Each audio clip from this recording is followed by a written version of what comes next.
So, I went looking for him. I knew his name and that he's a nurse. And I knew roughly what location he works at. So I thought to myself, I'll head towards the hospitals in that area to see if I could find him there. And I know that's a long shot, but I just had to work with what I've got and make a move. Driving to that first hospital felt so intense. To think that this could be the day that I get in front of him. The hospitals were huge. I went from reception desk to reception desk to asking if anybody could help me. I thought that possibly there'd be like a staff database that we could just search his name and find out where he's working. But there was no such thing. Data protection meant that nobody could really help me.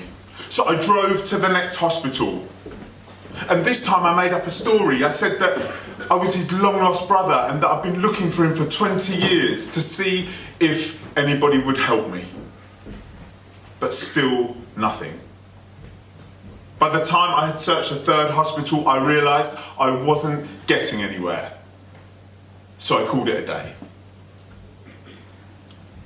Driving home did not feel good. I felt low.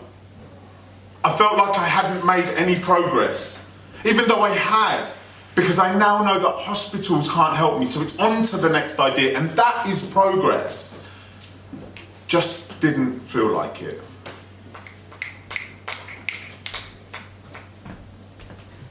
I hate being in that mind state. I was looking for something to snap myself out of it.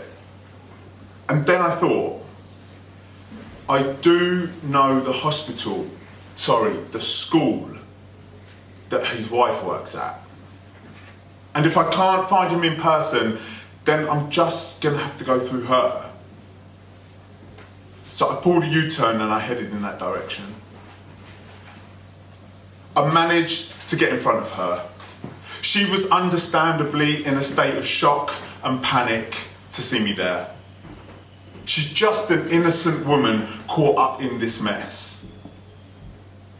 I repeated to her what I had been saying from the start.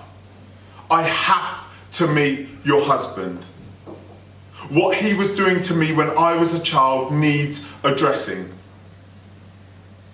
The conversation went on for another minute or so. I wrote down my details on a piece of paper and I handed them to her and I said, let him know that I am not stopping. I got back in my car. Things felt so intense again. That same intensity that I had when I was driving to that first hospital earlier that day. But this time what I was feeling was very different. I began to think about her going home that evening and telling him that I had turned up at her work. He would not have been able to believe it. He has just managed to lie his way through a police investigation and get that called off. And I am sure he thought once he had done that I would go away. But I have not. And I can now see that it's him in all the mess, not me. He is the one having to lie to everyone around him, running from something that he cannot run from forever. Honestly, that drive home, it was crazy. It was like something had shifted in my mind. I realised that there's no need for me to be embarrassed about what happened. There's no need for me to feel ashamed about what happened. I was just a child. I did not understand what I was involved in. None of this is my fault. All of the fault is with him. So I will wait to see if he contacts me or not, and then I will take things from there. Thank you for listening.